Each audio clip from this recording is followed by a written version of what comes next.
Si tu as déjà eu la boule au ventre le matin avant d'aller au travail, si tu as un collègue ou un chef qui te rabaisse souvent en pleine team devant les autres, ou alors si tu as cette collègue-là, ce collègue-là qui te salue, sourit avec toi en privé, mais en public te dénigre, derrière ton dos raconte des histoires sur toi. Alors il se pourrait que tu vives des relations professionnelles toxiques et cela pourrait littéralement réduire ta confiance en soi et freiner ta carrière. Bienvenue à toi sur cette chaîne. Je suis Freddy Pascal, j'ai accompagné 50 personnes à sortir de ce type de problème de relations toxiques en milieu professionnel. J'ai également aidé des personnes à trouver un emploi sain en Allemagne, plus d'une cinquantaine de personnes. Et aujourd'hui, je vais te partager les 3 étapes pratiques pour éviter d'avoir des relations professionnelles toxiques. Et surtout, protéger ta paix intérieure. Parce qu'à la fin de la journée, on ne veut pas juste avoir de l'argent pour se soigner. On veut avoir de l'argent pour profiter de la vie. Alors reste jusqu'à la fin parce que je vais te partager ici des conseils que même les ressources humaines ne te donnent pas et qui pourraient changer ta façon de gérer les choses dans ta carrière. Alors, il y a quelques années, j'accompagnais Nandi qui est devenue une cadre compétente et appréciée dans son domaine et tout allait bien jusqu'à ce que elle a eu l'arrivée d'un nouveau manager dans son équipe. En public, il la félicitait certes pour le travail qu'elle avait accompli, mais il n'hésitait pas vraiment à la rabaisser pour les choses qu'elle n'avait pas fait. Et en privé, lorsqu'elle lui posait la question, il n'hésitait pas à lui dire, il y a des personnes qui feraient ce poste mieux pour moins cher. Vous pouvez imaginer, ça mettait Sophie mal à l'aise parce que elle ne se sentait plus en confiance. Donc, elle a commencé à douter d'elle. Elle travaillait plus. Elle restait tard au travail.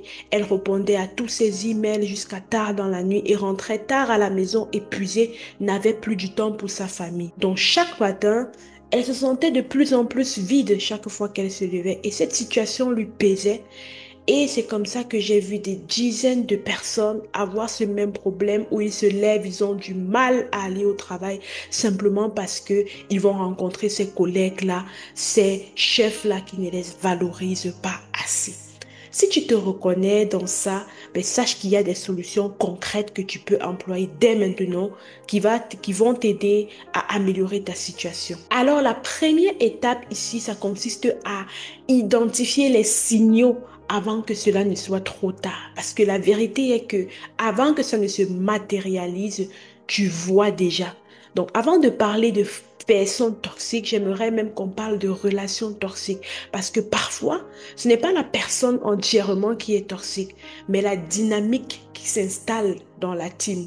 Voici donc 3 signaux à repérer immédiatement dès que tu arrives dans le milieu professionnel, dans une nouvelle team. Tu devrais vraiment avoir les yeux ouverts sur ce type de choses. Alors, la première chose, c'est le malaise physique. Vous savez, nos corps savent capter les énergies. Et lorsque tu arrives dans un endroit où tu as le ventre noué, des tensions lorsqu'une personne t'approche, tu perds tes moyens, tu oublies rapidement ce que tu voulais dire subitement.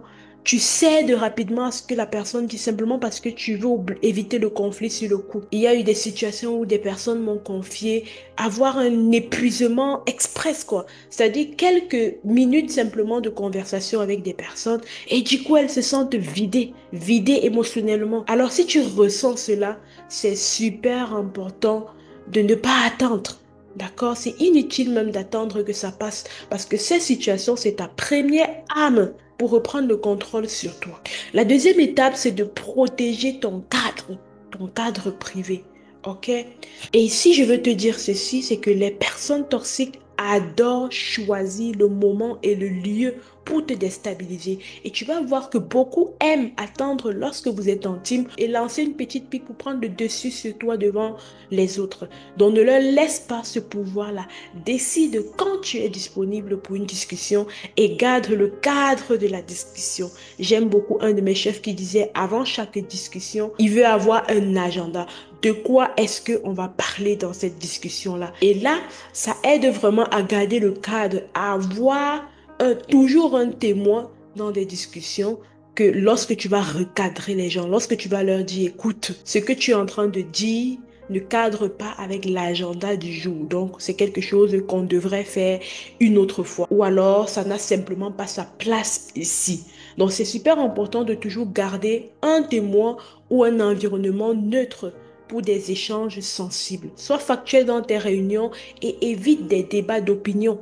D'accord? Très souvent, c'est cela qui fait en sorte que ça va dans tous les sens. Chacun essaye de vouloir te rabaisser sur ton opinion. Donc, plus tu restes dans le concret, moins il y a l'espace pour la manipulation. Et le concret, c'est quoi? C'est de définir clairement le cadre et de l'afficher pour tout le monde, de telle façon que dès qu'une personne dérape, ben, tout le monde peut voir que voilà, ce n'est pas dans le cadre. La troisième étape, c'est de faire respecter tes limites. D'accord. Si tu veux éviter l'effet de grignotage du respect, tu dois vraiment poser tes limites très tôt et les faire respecter. Lorsque j'accompagne généralement des personnes, déjà même dès l'entretien d'embauche, c'est vraiment une méthode pour gagner le recruteur. C'est dénoncer clairement ce qui est OK pour toi et ce que tu ne tolères pas. À ce niveau, je veux t'inviter à refuser de te justifier inutilement. Et à ce niveau, évite également le piège du sauveur, c'est-à-dire vouloir sauver tout le monde, vouloir sauver tes collègues et les aider. Si tu as un collègue, une personne qui joue la victime autour de toi, demande-lui seulement ce qu'elle-même pense pouvoir faire pour résoudre la situation au lieu de chercher à résoudre cette situation par toi-même. Ce sera beaucoup plus bénéfique pour toi et pour la personne. Le cinquième conseil bonus, l'angle mort des ressources humaines, c'est vraiment une chose que peu de gens disent. C'est que des personnes toxiques détectent des zones sensibles avant même que tu en aies conscience. C'est très important de pouvoir les identifier. Il s'agit ici des remarques, par exemple, sur ton âge, sur ton apparence, sur tes compétences. Donc, entraîne-toi vraiment déjà à la maison à ne plus réagir sur ces angles-là. Donc, c'est un peu comme un œuf. Il est fragile sur certains points, mais il est incassable si on le saisit correctement. Retiens ceci. Au travail, tout comme dans tout autre environnement, protéger ton énergie est aussi stratégique que protéger ton CV. Plus tu identifies tôt les signaux, plus tu fixes les cadres dès le départ, plus tu fais respecter tes limites, moins ces personnes auront d'emprise sur toi. Comme sur comment retrouver un emploi sain en milieu professionnel, dis-le moi en commentaire.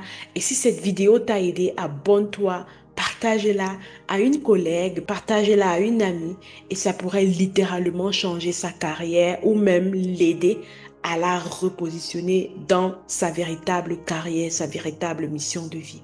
Je suis Freddy Pascal, merci de m'avoir suivi et rendez-vous au prochain numéro.